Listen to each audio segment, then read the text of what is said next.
San Permagesan Ayase Choki Mudu Permajune Shisudara Urdu Kandro Ambeko Jingi Jesudatu Jingi Ashe Seksuso Guru Pema Siddhi Oye Yukida Dukchansan Pema Gesa Dombola Yamsen Choki Madhya Pema June Shesu Taran Kordu Kandram Apekoi Kiki Jesu Tatki Shingi Lapshi Sheksu Su Guru Pema Siddhi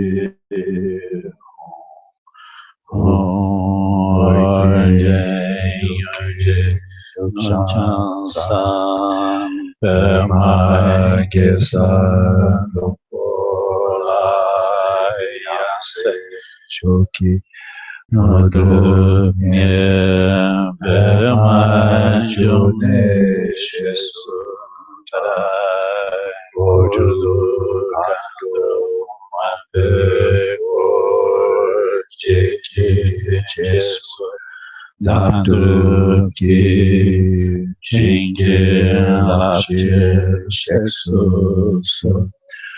Guru Pema Siddhi Sangye Chodan Soki Chodan La Jancho Badu Dani Kapsu Chi Dangi Jinso Kipe Sunanchi Drula Penchi Sanje Drula So Sanje Chodan Soki Chodan Lanjancho Badu Dani Kapsu Chi Dagi Shushe Kipe Sunanchi Drula Penji Sanje Sangye Chodan Soki Chodan Lanjancho Badu Dani Kapsun Chi Dagi Jinso Kipe Sunanchi Drula Penji Sanje Drupa So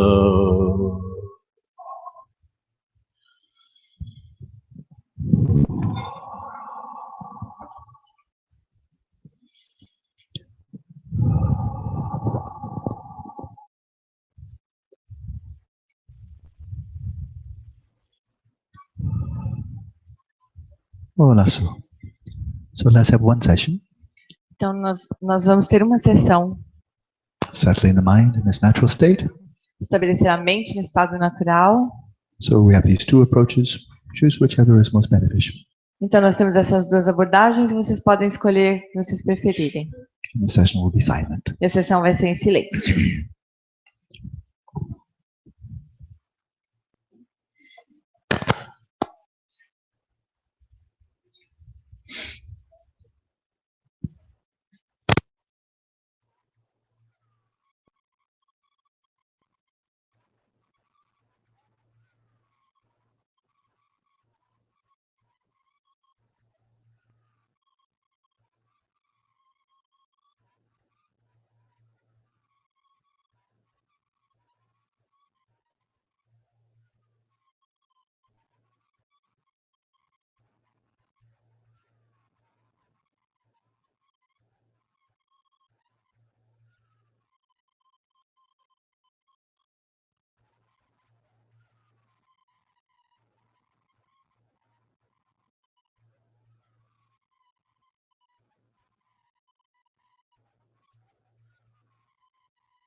Wallace.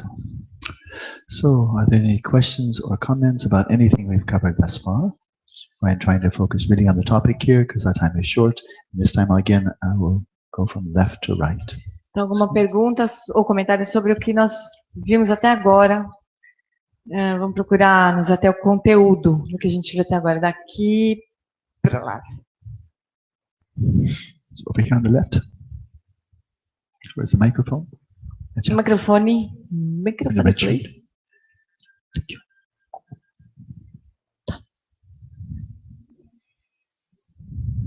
Way in the back.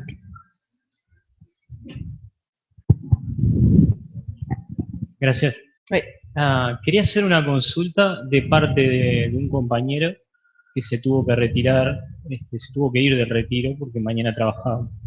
Él lo que quería saber era si en un sueño lúcido la percepción del tiempo cambia comparado con el tiempo en el estado de vigilia. Algo así como lo que es presentado en la película Inception, donde hay niveles de conciencia y de un sueño dentro de otro sueño y el tiempo va cambiando.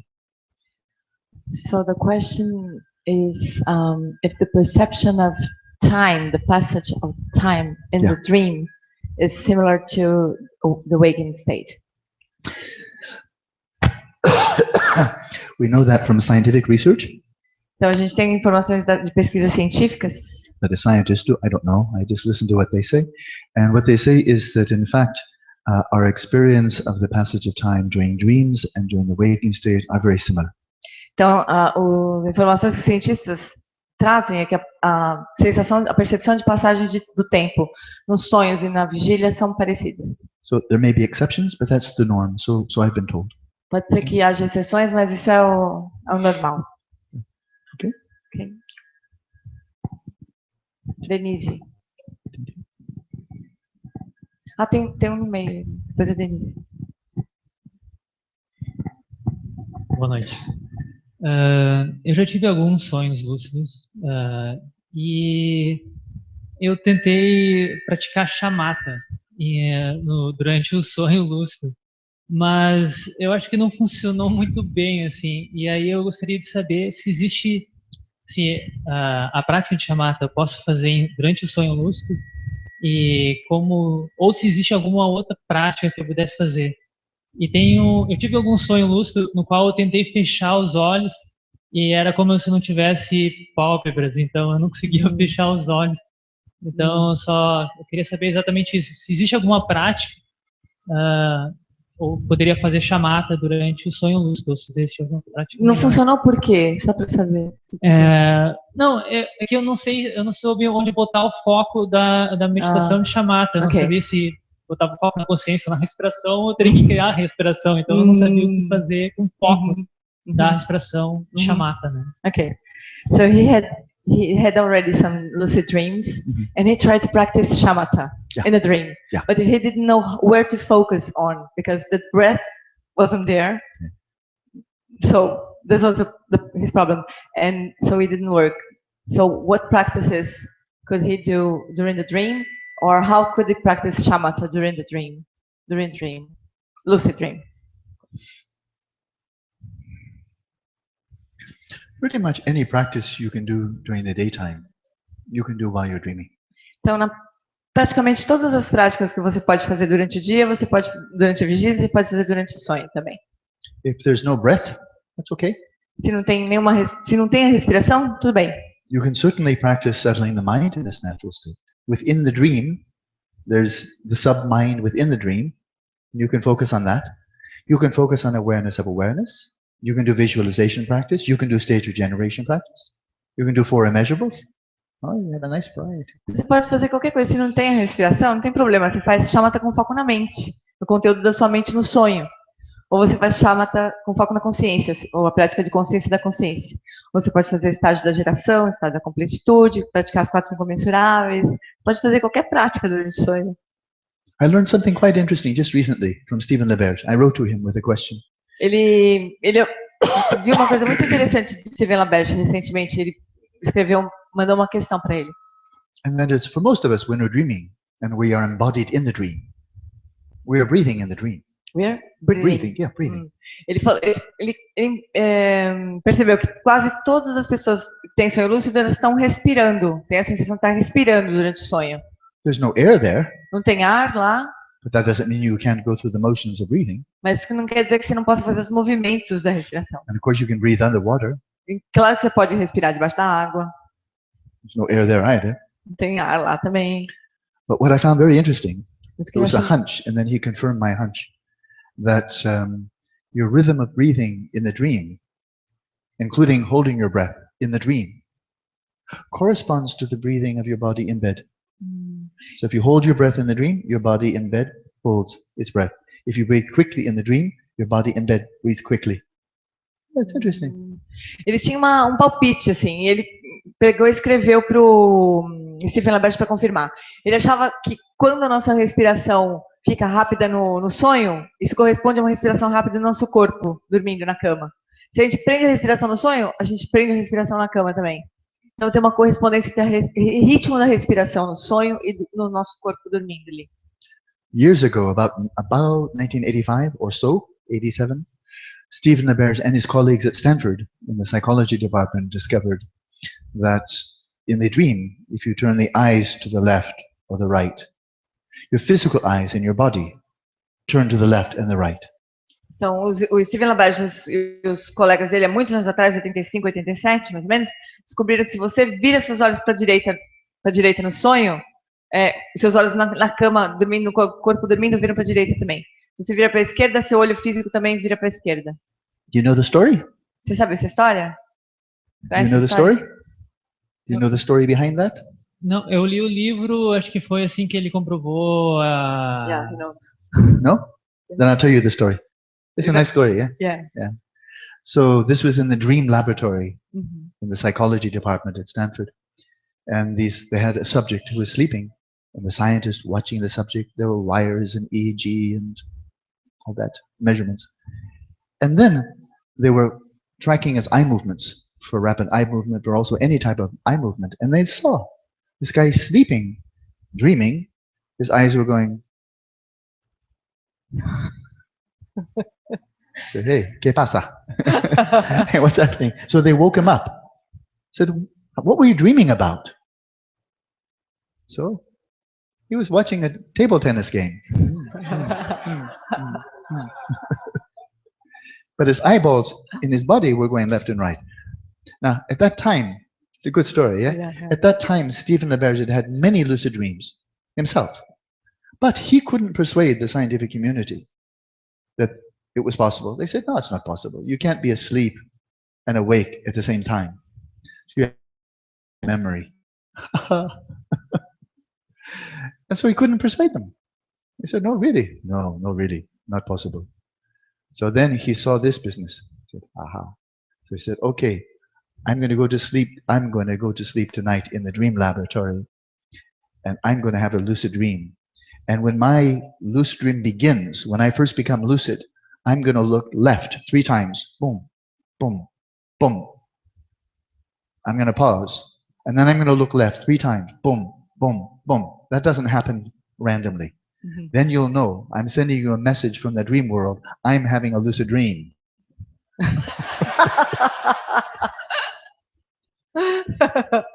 Então tem uma história, né, sobre a coisa do movimento dos olhos no sonho e no corpo físico.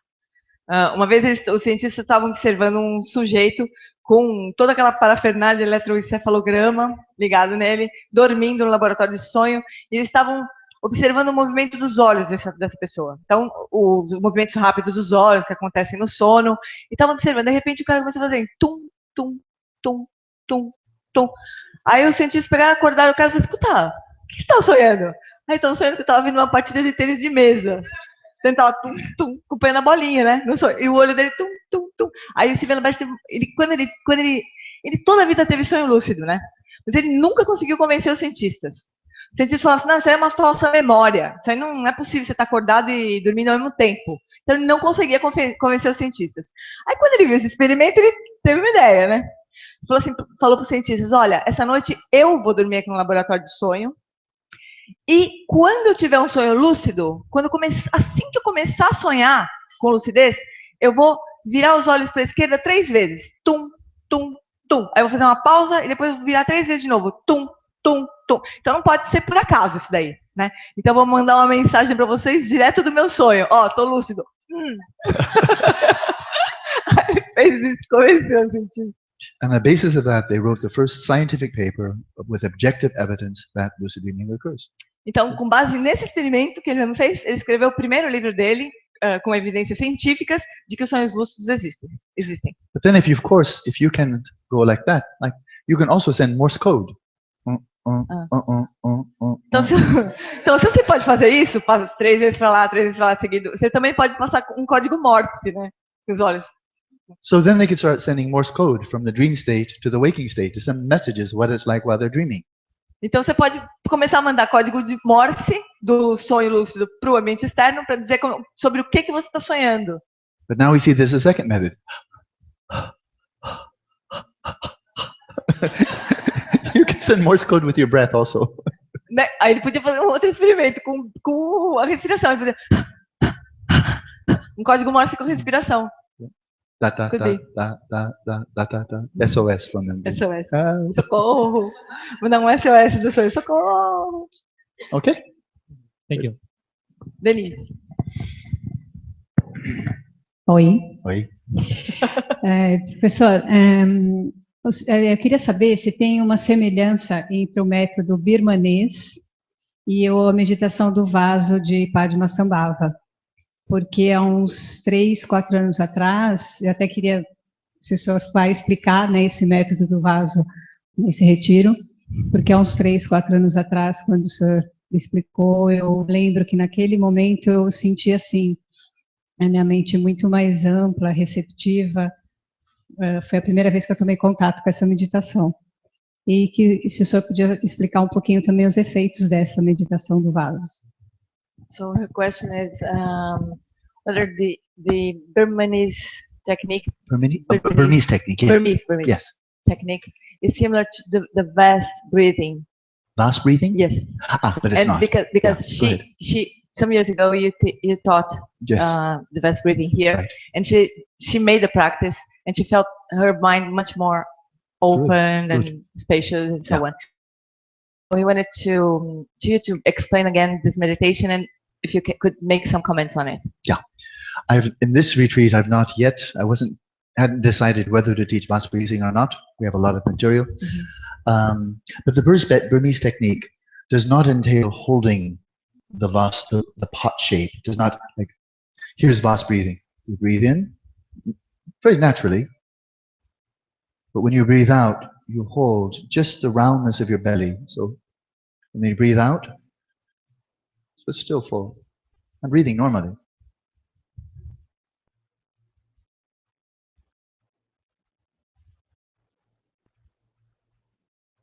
I'm breathing normally, but throughout the breath, I'm just keeping that full, just a little bit full, yeah?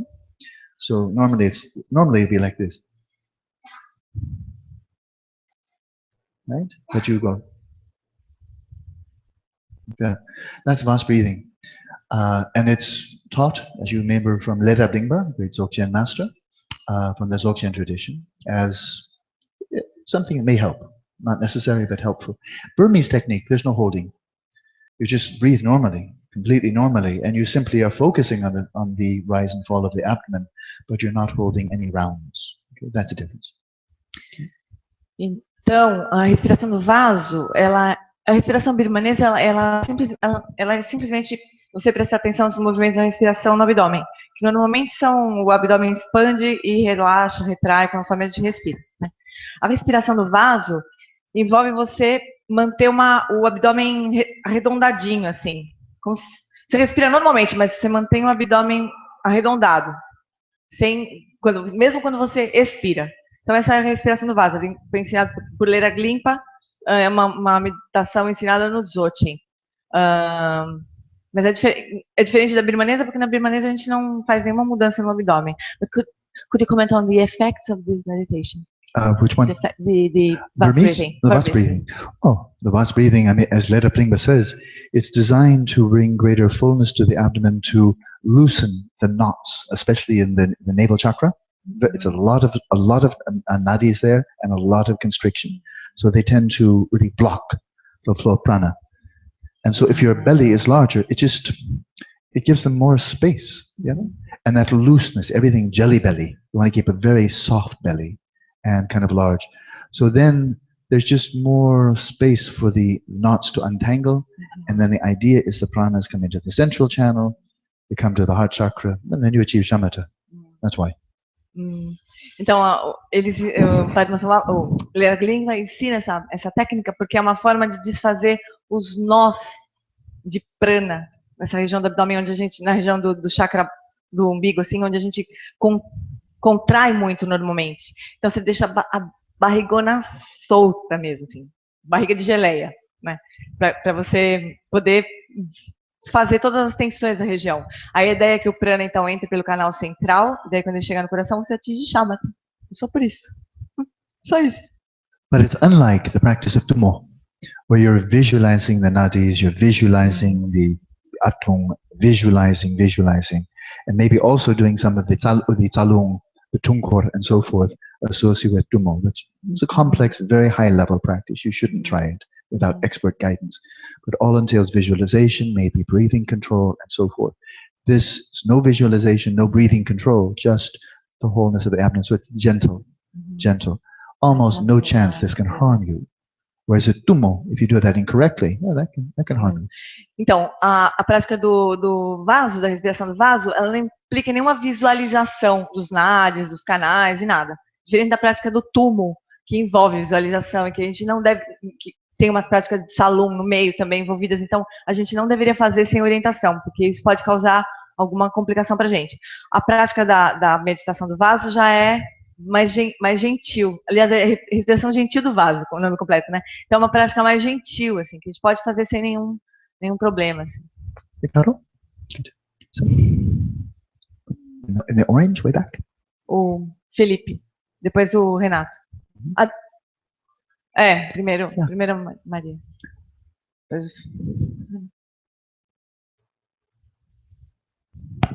Oi. Ontem ele falou sobre a reencarnação, que aí vem a partir da consciência substrato. Mas tem algumas coisas que falam que a pessoa, uma consciência substrato, pode reencarnar em mais de uma pessoa ao mesmo tempo. Aí, nesse caso, eu queria saber como fica a consciência prístina, porque o que reencarna é a partir da consciência substrato, né? Se a prístina é a mesma para todo mundo, como no Vedanta, que é uma alma só, ou como que é? So, you mentioned yesterday that reincarnation occurs from the substrate consciousness. So, the substrate reincarnates and goes on. But she heard that sometimes there are two reincarnations on the same substrate consciousness. Right. Then what happens to Rigpa? Rigpa is the same for all beings, or what happens to Rigpa when the same substrate consciousness reincarnates into the separate persons? Nothing happens to Rigpa. Não acontece nada com Rigpa. Rigpa is beyond the matrix of causality. Rigpa está além da natureza da causalidade. Within time, it's not a cause or an effect, because it's not within time, it's in the fourth time. Não está no tempo, não tem causa e efeito, está no quarto tempo. And so, Rigpa transcends all conceptual frameworks. Even the framework of existent versus non-existent, one and many, transcends. We cannot capture it with thought or with language. Então, Rigpa transcende todas as estruturas conceituais. Então, ele tá além do ou muitos, da existência ou da não existência. Ele transcende, não tem nenhuma forma de a gente falar qualquer palavra que possa capturar todo o sentido de Rigpa. But what is splitting here is you don't get half of Rigpa going here and half going there. Definitely not. But there is something of maybe like a refraction, like light passing through a prism, a refraction. And so the light of the substrate consciousness of this being then splits off into two. But there will be some very strong resonance between these two. So this happens. In the case of Jujum Lingpa, who died in 1903, I think, a great master, incredible realization. He was identified in 5 manifestations, not just 2, 5. But it was quite evident, at least with some of them, there was a strong synchronicity or resonance between the two. And so it's a little bit, now we have only metaphor. We can't really comprehend this, but it's widely accepted. In the Sutrayana, an Arya Bodhisattva, the first ground, the first Bodhisattva Bhumi, can manifest in many, many places simultaneously. Many, many. And then 5th Bhumi, 8th Bhumi, it just gets more and more until you become Buddha, then infinite. So we can't really understand it, but we have some good metaphors. And one metaphor would be, for example, if there's the full moon in the sky, and imagine there's only one pool of water, then you'll only get one reflection, right? But if there are 2 pools of water, the moon with no extra effort, suddenly there are now 2 reflections and 3 reflections and so forth. So something like that. There is some kind of commonality, some kind of a bond between the two. Então a gente não entende exatamente como é que isso acontece, mas a gente tem boas metáforas para explicar isso. Então, por exemplo, não é Rigpa que se separa em duas manifestações ou mais manifestações. Na verdade, a gente poderia imaginar que é como se fosse a refração da luz passando por um cristal. Então, como se a luz de uma consciência substrato sofresse uma refração e aí se manifestassem 2 seres. Mas sempre tem uma ressonância entre esses 2 seres que se manifestam a partir de uma mesma consciência substrato. A outra metáfora que também se usa bastante no Sutrayana é da lua, do reflexo da lua. Então, imagina que você tem a lua cheia e daí você tem um lago. Aí a lua, se você tivesse só um lago, a lua se manifestaria só nesse lago. Mas você tem vários lagos. Então, a lua pode se manifestar em vários lagos. Então, tem vários relatos de Arya Bodhisattvas, Bodhisattvas e todos os bhumis que se manifestam em vários lugares ao mesmo tempo. Então, não é só em 2, em vários lugares ao mesmo tempo.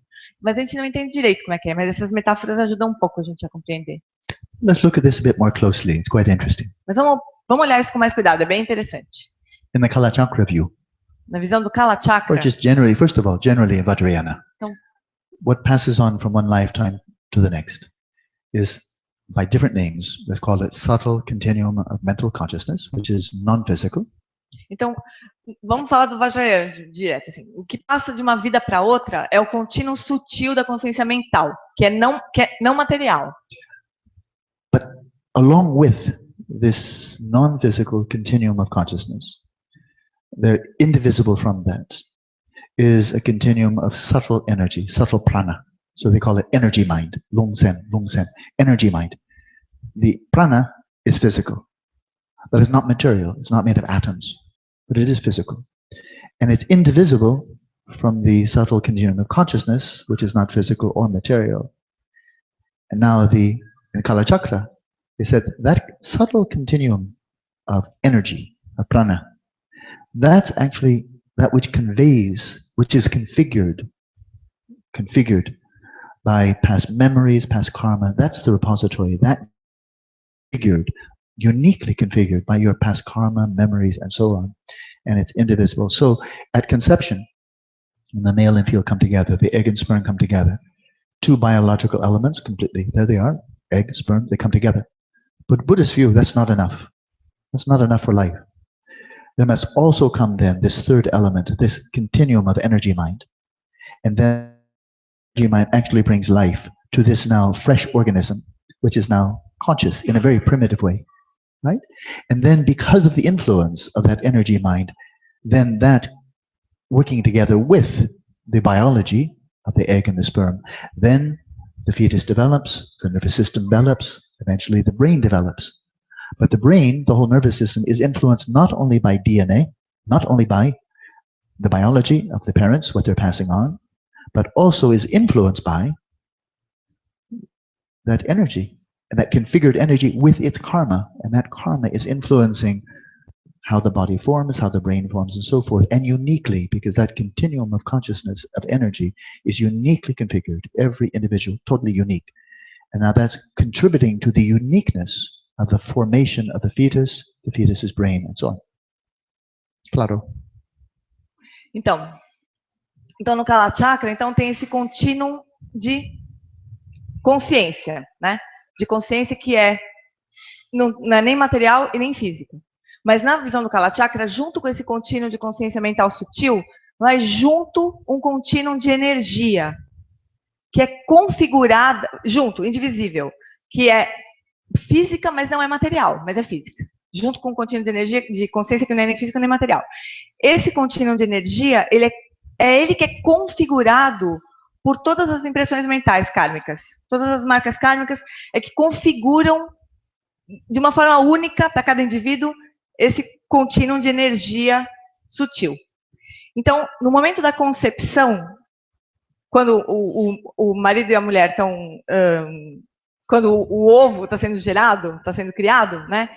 O ovo, o zigoto, está sendo criado no momento da cópula, da copulação, o que influencia a forma... Isso não é suficiente do ponto de vista budista para gerar um ser, né?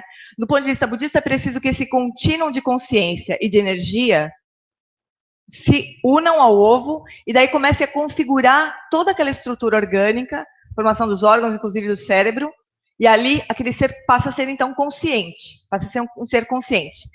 Então, o que configura a estrutura física desse novo ser não é o DNA, nem a herança genética do pai e da mãe só, é o que vem sendo transmitido pelo fluxo de energia sutil configurado pelo karma, né?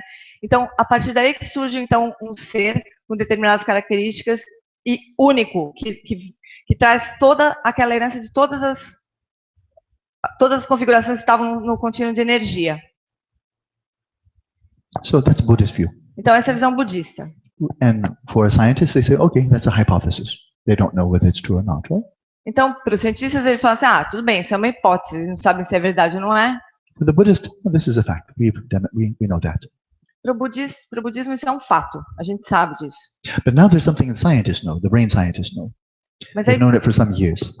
Mas aí tem algumas coisas que os cientistas do cérebro sabem há alguns anos já. And that is when studying the EEG, so the electromagnetic fields generated by the brain, the scientists, some years ago, neuroscientists found that every brain generates a unique signature of EEG. It's not obvious. You don't see it on the graph, but you get it from, what is it? Lorentz transformations. You do Lorentz transformations, high-level mathematics.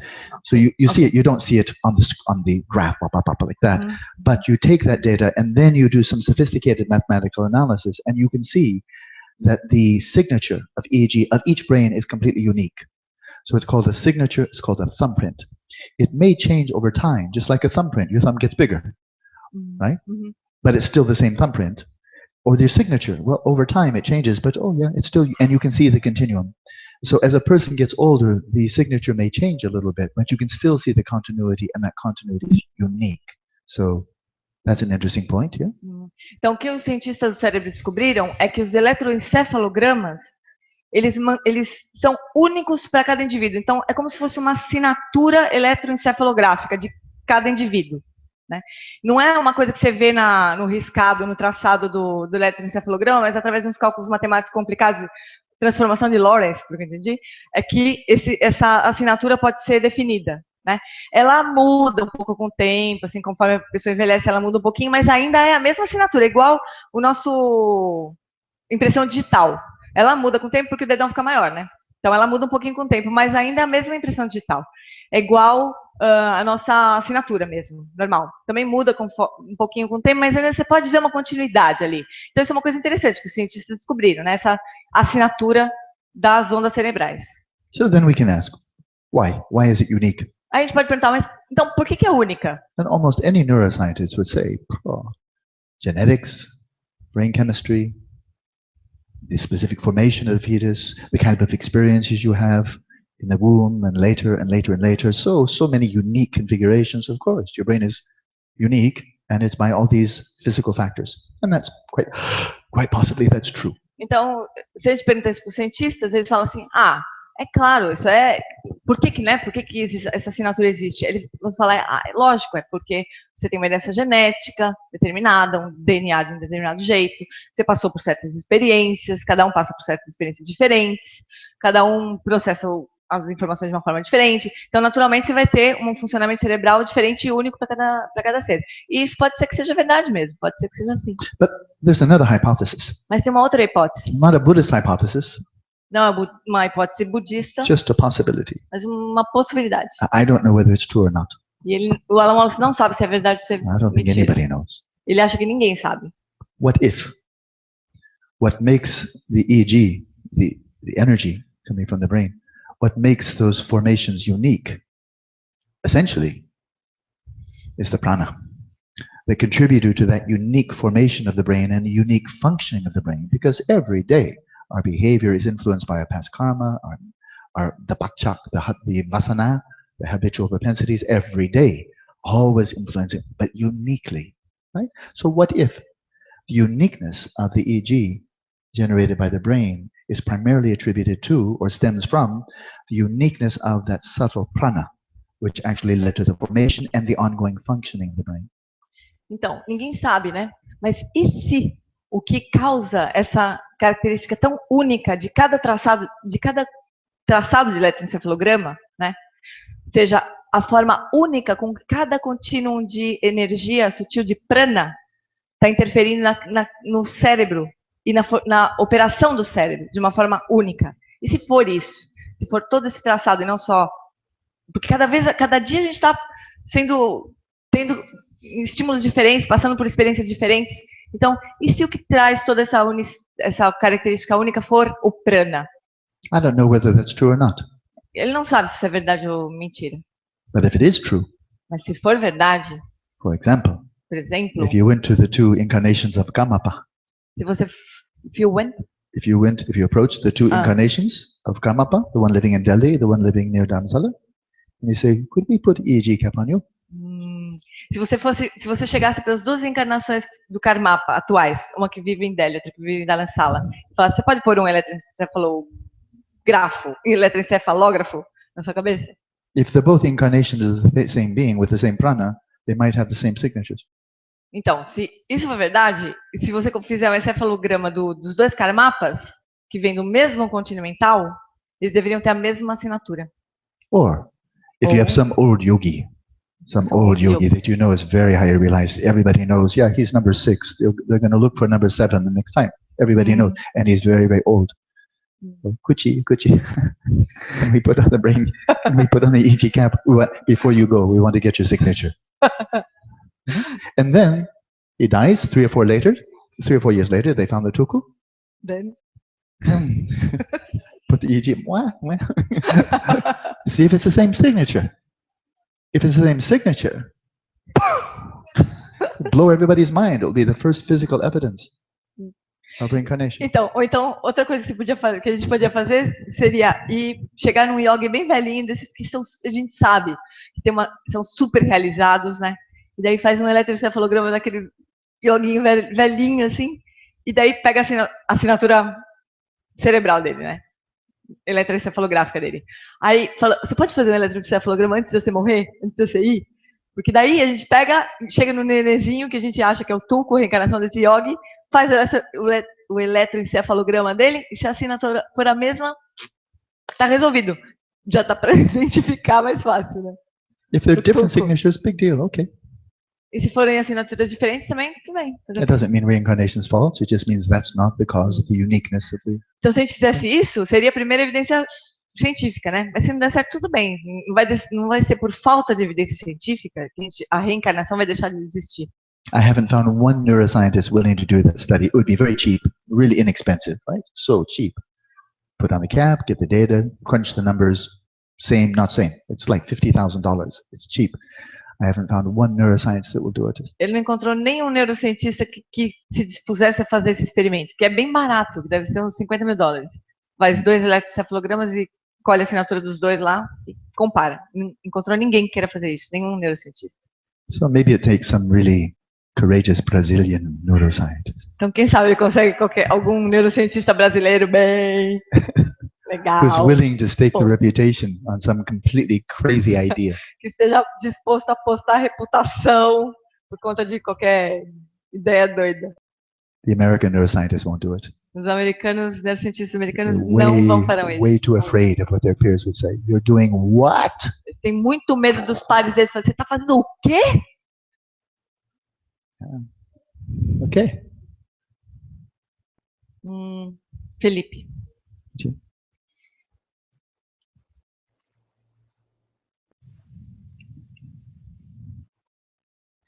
Oi. Oi. Eu queria fazer uma pergunta sobre a prática que a gente fez, acho que agora, e foi a mesma da última que a gente fez na última sessão, né? E na última sessão que foi conduzida, teve uma instrução que era meio parecida, se não me engano, com aquela história que ele contou do andarilho, né? Do que quê? É do andarilho, eu esqueci o nome, que é por exemplo, ele falou para você perceber o som apenas como o som, sem o significado, né? Isso. Aí, a minha dúvida é a seguinte, se numa prática perfeita dessa instrução, o praticante, ele chegaria ao ponto de, após ouvir essa instrução e realizar ela com perfeição, ele chegaria ao ponto de não identificar, por exemplo, o toque do sino no final da prática, que encerraria essa prática, se isso tem uma relação ou se não tem uma, ou se essa é uma consciência que andaria em paralelo com a consciência normal e ele conseguiria ter as duas coisas em paralelo. So his question is regarding the instructions to Bahia. The scene, like the scene. So his question is, if a practitioner does this practice perfectly during one session, would he be able to recognize the sound of the bell when the session's finished? In other words, the two consciousness could be. As the instructions were given to Bahia, who was already a yogi, practiced for years, as they were given to him, they were clearly Vipassana practice. And so the culmination was not achieving shamatha. At the end of the discourse, he achieved arhatship. And so he was probably awake, and ding, he can hear. But if we're taking this practice as the way I'm presenting it, this is a preliminary, visions, sound, tactile, mental, single-pointed. Then it's a shamatha. Then we're just focusing on shamatha practice. And if you achieve shamatha in this method, then your mind settles in its natural state, which means that the coarse mind, the ordinary mind, dissolves into the substrate consciousness. The five physical senses are completely withdrawn. You completely lose any awareness of your body and the surrounding environment. It's as if you are deep asleep and intensely lucid. So would you hear the bell? No. But this is shamatha, not vipassana. And it's not mahamudra. It's not mahamudra. It's not dzogchen. It's not vipassana. All of those you may indeed hear the bell. Because they don't entail this withdrawing. But in shamatha, yes. And if you've completely achieved shamatha, then according to Buddha Dasa, Vasubandhu, Asanga, Tsongkhapa, and many others, you're no longer aware of your mind is dissolved into the form realm. It's disengaged from the desire realm. Disengaged from the desire realm is disengaged from the five physical senses. Therefore, you're not aware of your body, not aware of the environment. If you're still aware, you've not achieved shamatha. You're maybe close, but you've not achieved shamatha because your mind has not entered into the form realm, which means disengaging from the desire realm. Yeah. So there's some confusion there, but there shouldn't be. It's very clear. You go to the Indian classics and many of the great Tibetan masters. To fully achieve shamatha, you've achieved access to the first jhana, that is entry to the form realm, and you disengage your awareness entirely from the sensory. Então, na instrução do Buda para Bahia, que foi a instrução original que o Wallace citou, Bahia era um praticante já. Ele tinha grande realização já. Então, essa prática foi uma prática de vipassana para Bahia. Então, ele atingiu o grau de arhat, a liberação. Então não era uma prática de shamatha, né? Para nós, ele está ensinando, então varria, ouviria e reconheceria o som.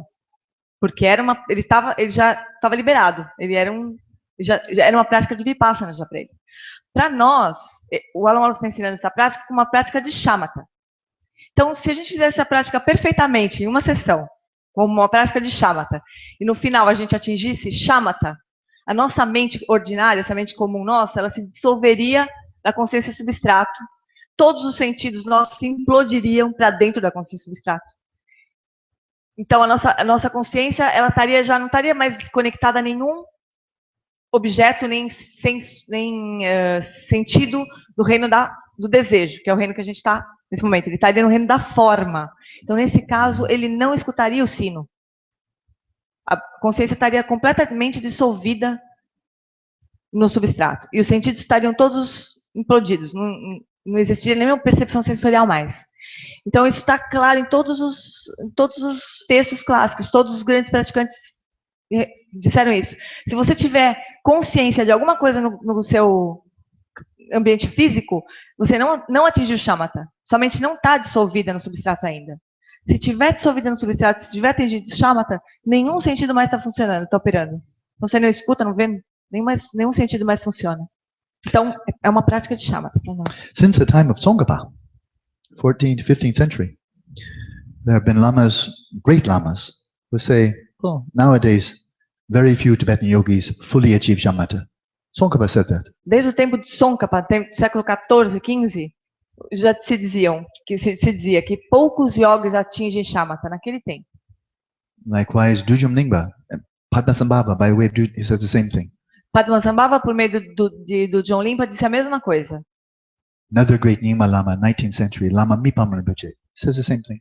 Outro grande lama na tradição Nyingma, Lama Mipam Rinpoche, também disse a mesma coisa. Nowadays, relatively few people are fully achieving shamatha. Hoje em dia também muito poucas pessoas atingem plenamente shamatha. It's also true nowadays. Relatively few yogis are really achieving siddhis. Clearly, like walking through walls, flying. Not none, but relatively few. Então, hoje em dia também, da mesma forma, poucos yogis também, relativamente poucos, atingem outros siddhis, tipo andar na água, voar. Tem alguns, mas poucos. Atisha makes it very clear, perfectly clear.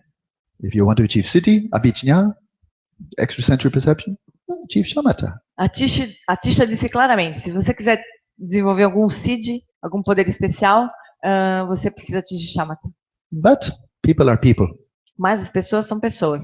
Get impatient. We get impatient, I think. Impatient. A gente tem que ter paciência. A gente tem que ter paciência. Shamatha. Ação e impaciência. Shamatha. Yeah. Hindus do shamatha. Theravadins do shamatha. We're Vajrayana practitioners. We don't want to mess around with shamatha. Why not better do tumo? Stage of generation. Dzogchen, Mahamudra. So people want to skip the appetizer, go to the main course. They get a little bit of samadhi and say, that's enough. And then they go. And they can get good benefit. But not the full benefit. Not the full benefit. So maybe we should be a bit more patient. Então, achieve shamatha. Achieve shamatha. And then union of shamatha vipassana.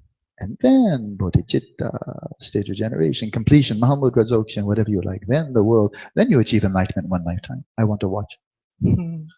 Então ele falou que as pessoas são pessoas e as pessoas são impacientes. Então eles não querem praticar shamatha. As pessoas não querem praticar shamatha.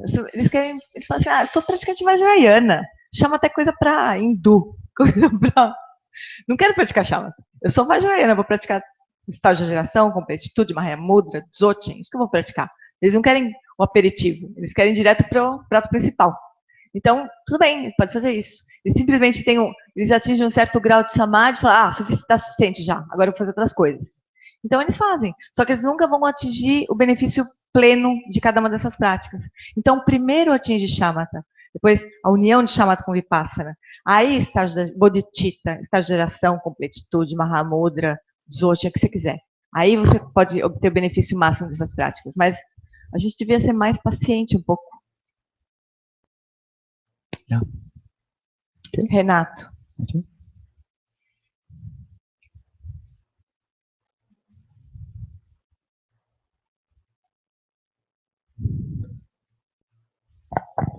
Queria só entender melhor a diferença que ele está fazendo entre ignorância e delusão. I just wanted to understand better the difference that you're making between ignorance and delusion. Yeah, good. Ignorance is simply avidya, unawareness, not awareness. Então, ignorância é simplesmente avidya, é a falta de conhecer, ou não conhecer, não saber. So when you're having a non-lucid dream, you're unaware this is a dream. You don't know. Quando você está tendo um sonho que não é lúcido, você não tem consciência de que você está sonhando. Você não sabe que você está sonhando. That's avidya. Isso é avidya, ignorância. But then you think, oh, this is really there. Oh, there's my mommy. Ah, there's that. Oh, he's coming. Oh, I like that. And so you're seeing all of this is really out there. You think these are people. This is. Oh, I hope this happens. I hope that doesn't happen. This is really happening. I'm really here. That's delusion. So first ignorance, and then you get it wrong.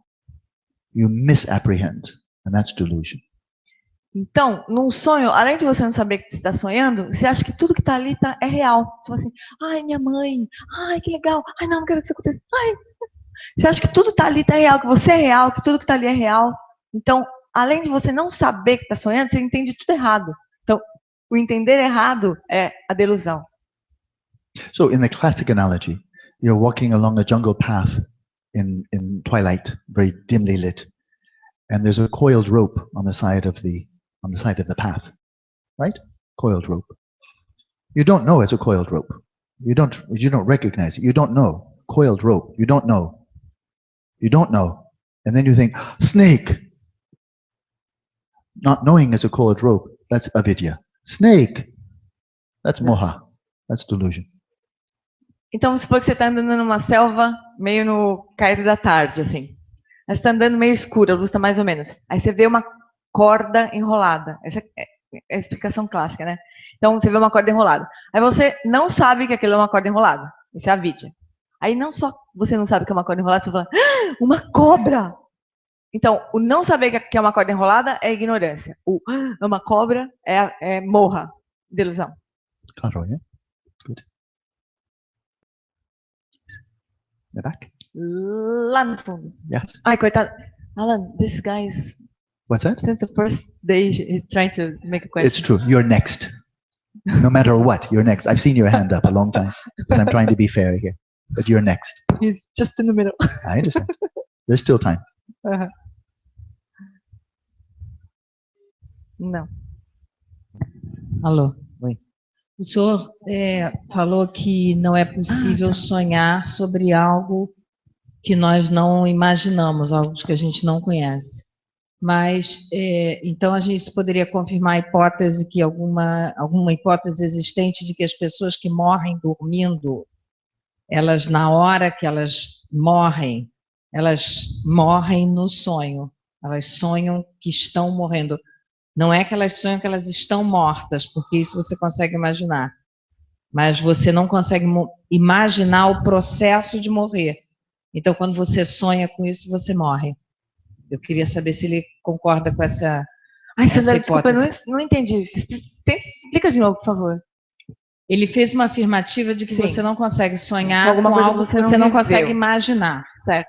Tá. Você não consegue imaginar. Existe uma hipótese, algumas pessoas acham, que as pessoas que morrem dormindo, elas sonham que estão morrendo. E morrem. E morrem. Ok. Porque você não consegue imaginar morrer. Você pode imaginar estar morto, mas você não consegue imaginar o processo de morrer. Então, qual é a opinião dele sobre essa hipótese de que as pessoas, então, morreriam no sonho e morreriam na vida real? So, she heard about a hypothesis that, first she said that you mentioned that we cannot dream of something that we not able to imagine, right? Generally speaking, yeah. There are exceptions, but generally speaking, yes. So she heard of a hypothesis that says that people who die sleeping, Yes. Actually, they dream that they are dying and then they die. How does anybody know that? Como que se sabe disso?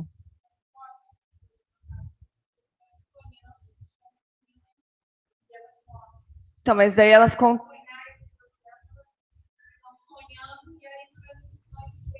Então, entendi. Mas daí ele perguntou como é que as pessoas sabem disso?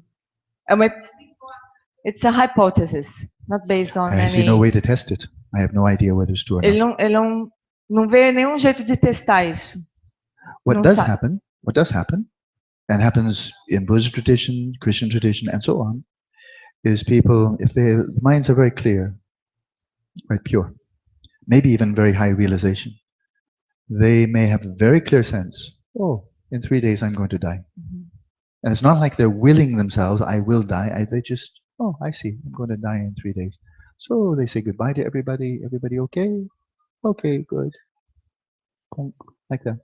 So it happens in the Buddhist, Christian, and so on. Just some intuitive knowing. Now, so you can say that first. Yeah? It happens. O que ele pode dizer com respeito à morte, assim, é que tanto na tradição cristã quanto na budista existem relatos de pessoas que 2, 3 dias antes de morrer elas falam assim, eu vou morrer. Elas têm essa intuição de que vão morrer. Não é que elas estão querendo morrer, mas elas têm essa intuição de que 2, 3 dias vão morrer e daí, de fato, morrem daí. It's also possible because often I'm speaking about normal dreams, but then there are exceptions. So it's possible, since the contents of dreams are coming from these mental imprints, karmic imprints. Right? Well, the karmic imprint that is catalyzing a dream could be a karmic imprint that was stored in a past life, in which you've spoken of the language, and you had other knowledge that you don't have in this lifetime. So that could happen. So that could come through and manifest in knowledge that you don't have in this lifetime, but it is stored in your continuum. So that's one possibility. Então tem aquela coisa que a Sandra falou primeiro, que normalmente a gente não consegue sonhar com nada que a gente não consiga imaginar, né? Mas agora o que ele está dizendo é que como os sonhos, eles são impulsionados, eles têm origem nas marcas kármicas que a gente traz no nosso contínuo mental, é possível que uma marca kármica de uma vida anterior, de uma existência anterior, dê origem a sonhos nessa vida. Então, por exemplo, você pode falar línguas que você nunca falou, sonhar com a morte, você ainda não morreu. Então, coisas que você já experienciou em outras vidas podem surgir nos sonhos nesta vida. Então, isso é uma coisa. For people who have very strong faith, or great purity, or realization, it's possible also that you may be dreaming and someone highly realize being a Buddha, Padmasambhava, Dalai Lama, may appear in your dream. And it's not a figment, it's not a creation, not simply a creation of your own substrate consciousness. It's actually an intervention, a being coming in. And you can, this may come up, I can't remember right now, but it comes up in the Dream Yoga teachings. At very high levels, you may actually receive teachings from a Buddha. In which case, this is knowledge beyond your conscious awareness from your psyche, from your ordinary mind. It's coming from Buddha mind. So then, everything's possible. Então, outro caso que você pode ter no sonho, uma coisa que você nunca experimentou, é no caso de uma mente de um ser realizado, de um ser de grande fé ou de grande pureza de mente, ele sonhar com seres como Padmasambhava, Dalai Lama, e receber ensinamentos. Não como uma criação da própria mente, mas de verdade, como uma intervenção desses mestres. Então, também está muito além do que qualquer ser comum pode experimentar. Ele recebe ensinamento diretamente de um Buda. So good. Last one tonight. Good evening. I had several questions, but I'll come down to 2, okay, if possible. So the first one is regarding Carlos Castañeda's book, The Art of Dreaming. I don't know if you're familiar with it. It was the book that at first aroused my attention to the lucid dreaming topic, and since then I read several other books, and none of them really described the universe and the beings that Carlos Castañeda had contact with. So I'd like to know if that somehow has any resemblance of universes that can exist somewhere somehow. And I think you kind of answered that in the morning today, but just to further explore that subject regarding Carlos Castañeda's book. Right. And the second one, so one by one. So maybe you can translate. Maybe your English is so good. Right. Maybe you can translate into Portuguese. Eu perguntei para ele sobre o Carlos Castaneda, sobre os livros dele, se tem alguma, se é real de alguma forma o que ele descreve, aqueles seres. Para quem já leu, por exemplo, Arte de Sonhar, ele fala sobre seres inorgânicos, fala sobre universos paralelos de umas formas que eu não vi em nenhum outro livro. Então, estou perguntando para ele se tem alguma semelhança com algo possível de existir em algum nível. Should I go to the second one or? No, now answer. Okay.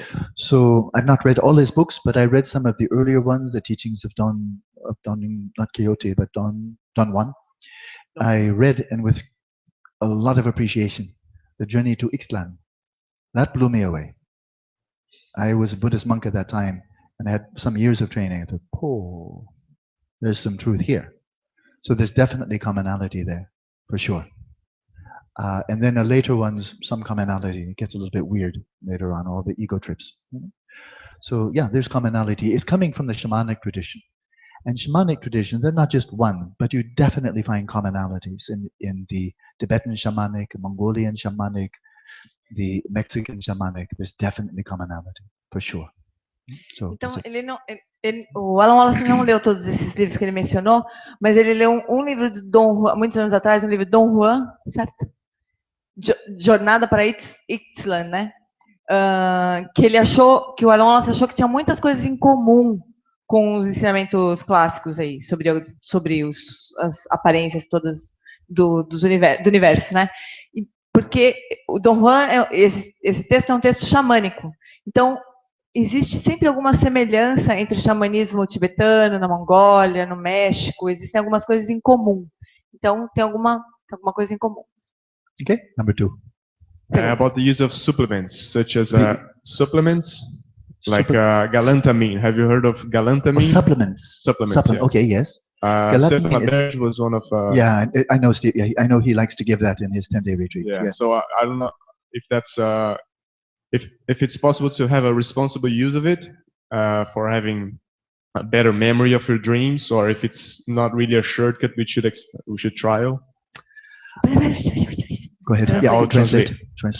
Perguntei sobre o uso de suplementos, tipo galantamina, que é um suplemento que o Stefan Laberge indica, que é, entre outras substâncias que ele menciona, para melhorar a memória dos sonhos. Que você ajuda o seu cérebro a química dele te ajudar a lembrar depois dos sonhos e a te ajudar a ter sonhos lúcidos. E aí perguntei se é responsável ou não experimentar com esse tipo de suplemento. When it comes to drugs, I tend to be very conservative. Just my approach. I respect Stephen. I think he's a good man. He's a responsible man.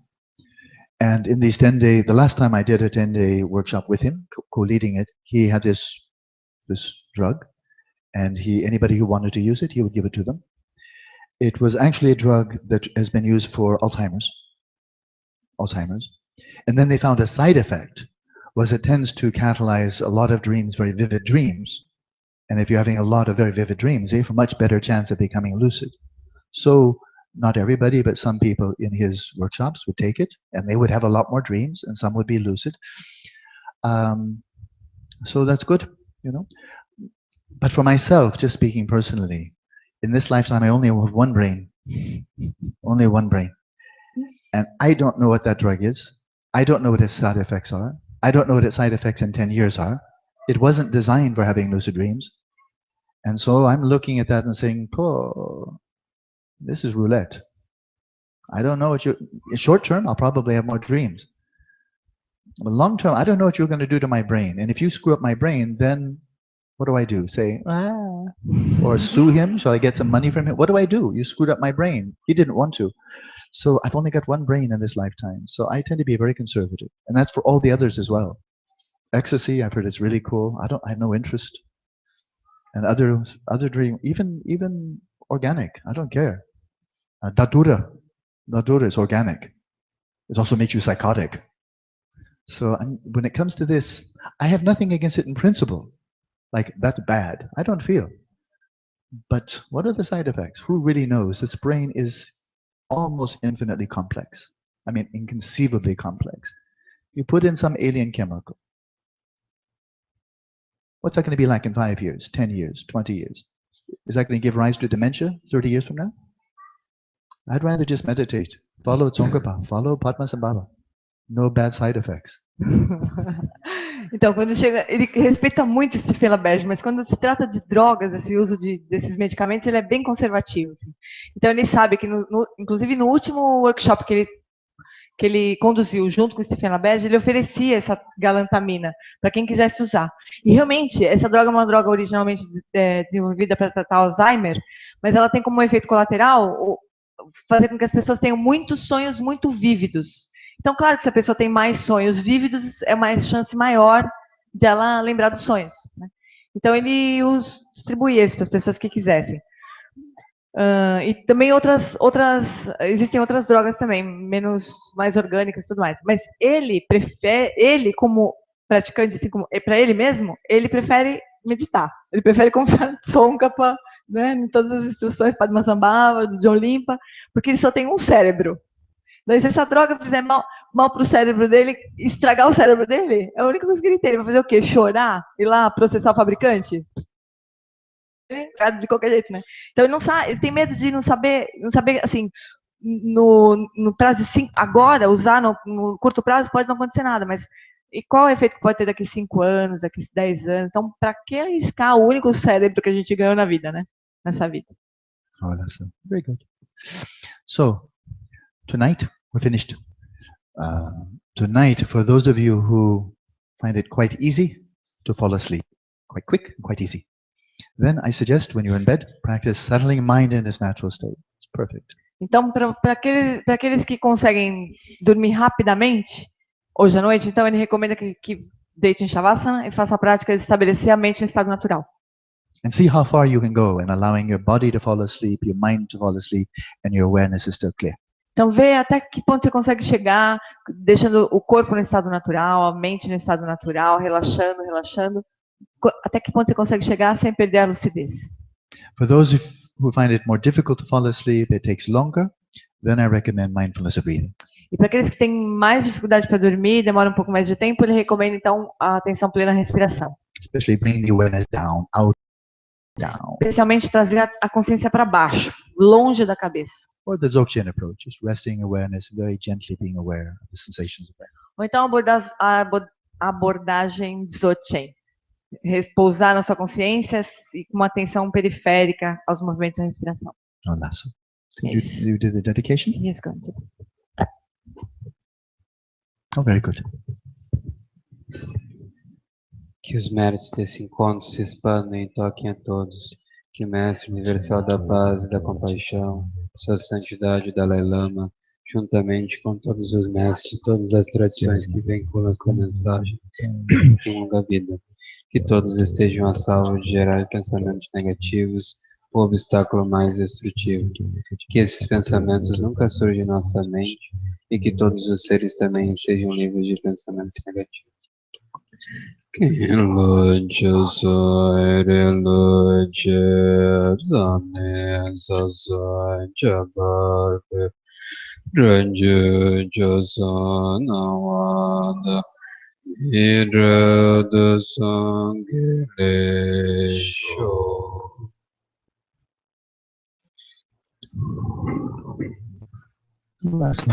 Sweet means